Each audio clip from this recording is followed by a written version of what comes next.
These are the top 5 blocking drills for baseball and softball catchers.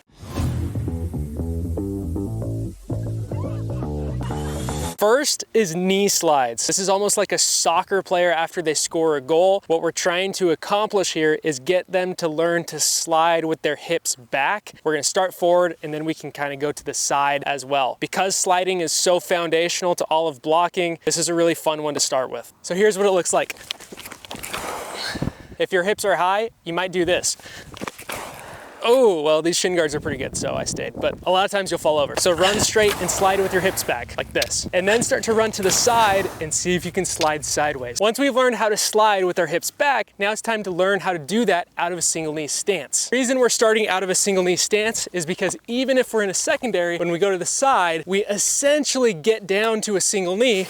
And so this transition is really important as we learn how to push. So the second drill is called inchworms, where we get in a single knee, we press this knee down, we go back the other way, and we just do this probably about 5 times each side. And then we want to learn how to push this way, make sure that our toe is up in the air. A lot of catchers will go here and turn this knee down, but you can see that opens up our hips. So when the ball comes, it kicks away from us rather than keeping it in front. So again, go about 5 reps each way. And as you get more comfortable, lead with the glove and catch the body up to the glove. And once your players get the movement down, you can start to add in a ball as well. Okay, the third best blocking drill is just a preset block. So we'll get here with both our knees on the ground, hips high, and then we'll learn to come back and down and get home plate with our arms. We wanna make sure that we don't get here. That's how you get hit in the throat. Make sure when we get to this position, our knees are over this part of our leg, we're rounded forward, and our chin is down. Once we get the movement down of blocking, then we can add in a ball. If a catcher starts flinching, typically you'll see this chin come up. That's when you just need to back the speed down and probably get a little bit closer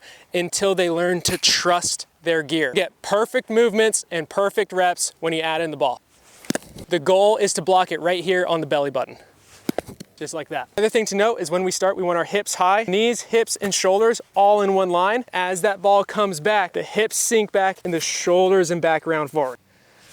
And by the way, if you want a bunch of other free catching resources, go to catchingmadesimple.com/free. The fourth best blocking drill is what I like to call sets of 3. Basically what this means is we start from a stance, block 3 forward, and then we block 3 to the side, and then we block 3 to the other side, and then we go a set of 3 of all of them. So we go middle, side, and side, and then we go 3 random. So here's what it would look like.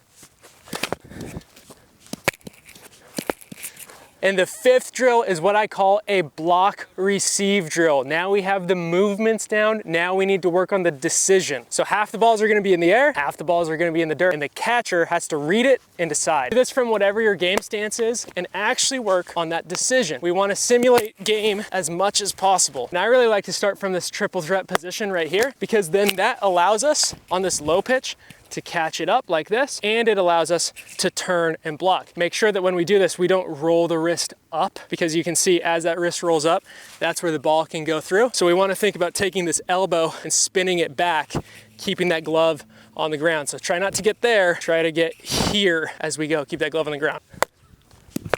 And then just make sure that you work out of whatever stances you're gonna do in the game. So maybe mix in a secondary as well. Make sure that they're getting those good reads. So if you like this blocking video, then check out this receiving video right over here. If you want to see more of these, then subscribe.